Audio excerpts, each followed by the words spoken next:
Assalamualaikum warahmatullahi wabarakatuh. Salam sejahtera untuk kita semua. Selamat malam, salam sehat.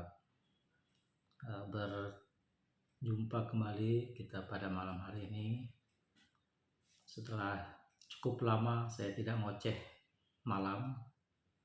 Nah, pada malam ini saya kembali masih mengulas mengenai perang yang terjadi antara Rusia dan Ukraina, tapi dalam hal efeknya pada tataran dunia ya. Nah, kita ketahui setelah lebih 1 bulan setelah Rusia menginvasi Ukraina, perang masih tetap atau terus terjadi. Namun dalam beberapa hari ini tensinya sudah mulai menurun. Pasukan Rusia sudah menarik pasukannya dari sekitar ibu kota Ukraina ya, Kiev. Walaupun terjadi pertempuran yang sengit masih di Ukraina Timur yang berbatasan dengan Rusia. Nah, kita berharap semoga terjadi kesepakatan damai atau paling tidak terjadi gencatan senjata sehingga korban-korban baik militer atau sipil segera bisa dihentikan, karena sudah terjadi kerusakan yang masif ya pada hampir di seluruh Ukraina akibat perang yang telah terjadi yang dimulai pada tanggal 24 Februari yang lalu. Nah, pada malam ini saya ingin mengulas sedikit, walaupun kita memang tidak mengharapkan terjadinya perang di berbagai penjuru dunia ya, karena walau bagaimanapun perang itu akan membawa ekses yang negatif, membuat kerusakan dan juga menimbulkan korban jiwa. Di samping itu saya sedikit mengulas mengenai dampak dari perang ini terhadap perimbangan kekuatan dunia. Nah, selama ini kita ketahui pada setelah Perang Dunia Kedua terjadi 2 blok timur dan blok barat. Blok timur dulu dipimpin oleh Uni Soviet dengan aliansi militernya yaitu Pakta Warsawa dan Amerika Serikat. Tentu kita tahu ya, itu merupakan komandan dari aliansi militer yang besar yaitu NATO, bergabung dengan negara-negara Eropa Barat. Nah, setelah keruntuhan Uni Soviet pada tahun 1991, maka Pakta Warsawa itu akhirnya bubar. Nah, yang agak anehnya setelah Pakta Warsawa bubar, NATO yang memang pada awalnya itu memang untuk jaga-jaga terhadap Uni Soviet ya, yang sekarang diwarisi oleh Rusia, itu bukannya bubar, malah NATO memperluas keanggotaannya sehingga beberapa negara pecah Uni Soviet masuk ke atau menjadi anggota NATO. Nah, mungkin itulah dalam beberapa dekade sejak tahun 1991 setelah Pakta Warsawa bubar ya, otomatis hampir tidak ada lagi musuh Amerika Serikat yang setara ya. Kalau pada masa lalu ada Uni Soviet sebagai saingannya, nah sekarang hampir menjadi negara yang paling dominan itu Amerika Serikat dengan sekutu-sekutunya yaitu NATO. Nah, memang setelah keruntuhan Uni Soviet memang seakan-akan ya Amerika Serikat itu menjadi polusi dunia, jadi satu-satunya negara yang paling kuat sehingga kadang-kadang bertindak seenaknya.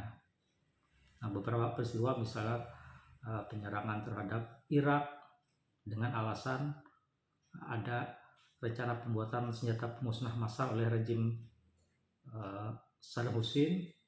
Namun setelah Irak diserang, dihancurkan, nah bukti itu tidak ada. Nah, tapi enak saja ya Amerika menempatkan pasukannya di Irak, malah juga di Suriah sekitar situ ya. Nah, kalau menurut tuduhan Vladimir Putin, nah malah Amerika Serikat mengkondisikan Timur Tengah tetap konflik ya, Suriah.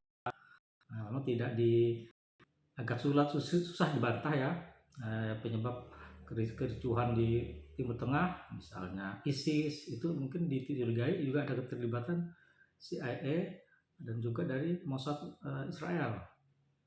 Jadi mungkin kalau menurut Tuhan Pak Vladimir Putin itu Amerika Serikat membiarkan terjadi terus panas ya konflik, jadi sehingga industri pertahanan dan persenjataan tetap terus mempunyai pembeli, jadi terjadinya perang, jadi industri pertahanan semakin besar gitu, yaitu tuduhan Uni Soviet atau Rusia sekarang.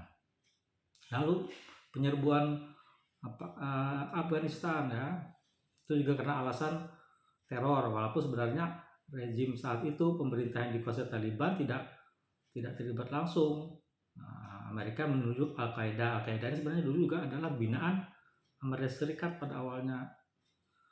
Pada saat itu didukung Al-Qaeda ini dalam rangka untuk melawan penjajahan Uni Soviet, dan juga Taliban juga mungkin dibantu oleh Amerika Serikat saat itu untuk melawan Uni Soviet ya.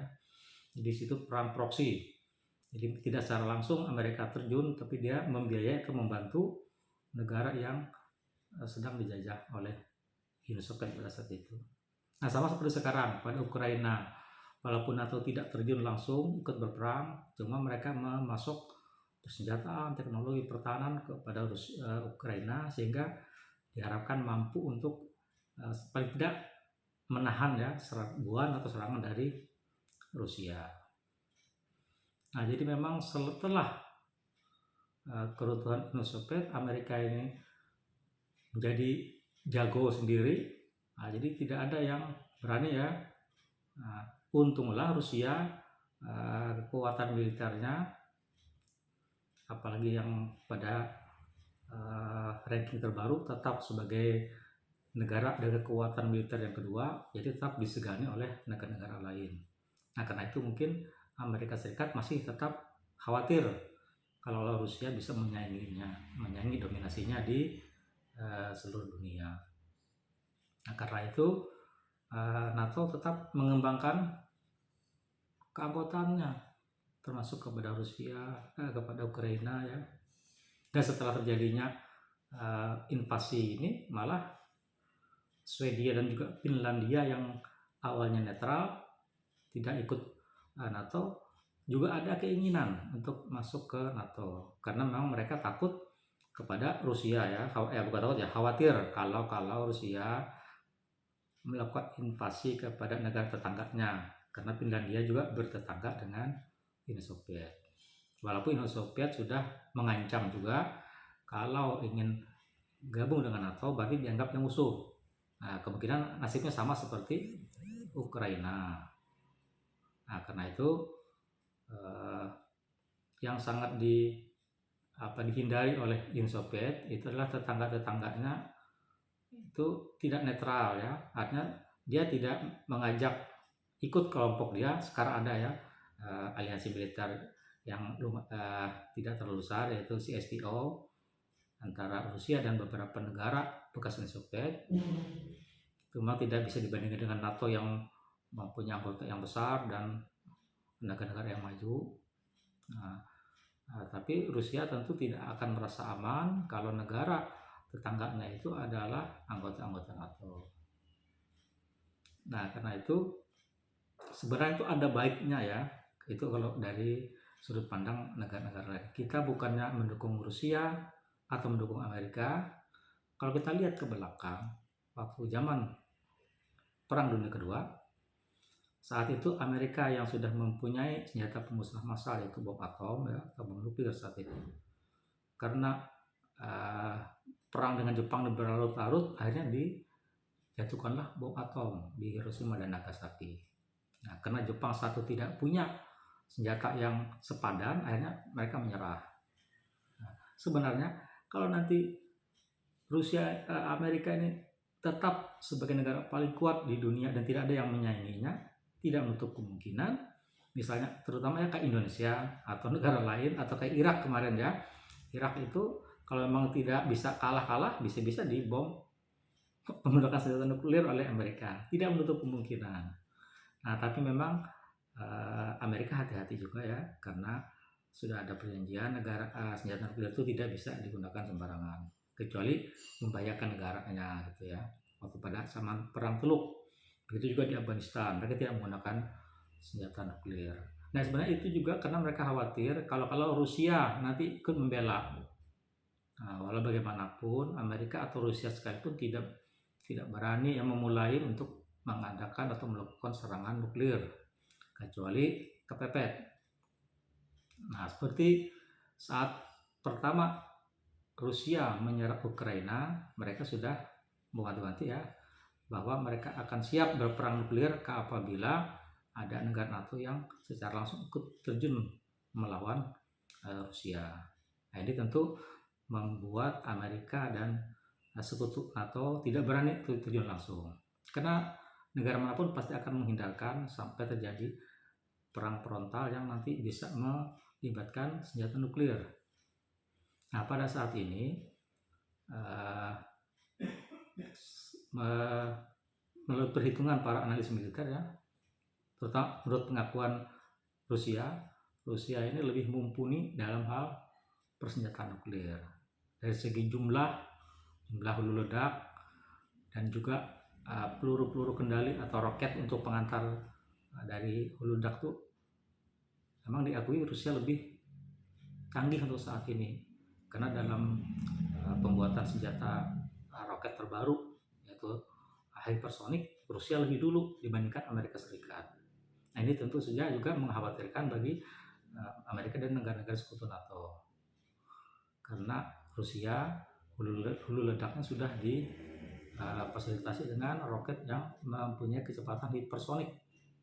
Jadi roket atau rudal yang kecepatannya melebihi dari 5 kali kecepatan suara, yang menurut Pak Vladimir Putin ya tidak bisa ditangkis gitu. Nah itu mengkhawatirkan.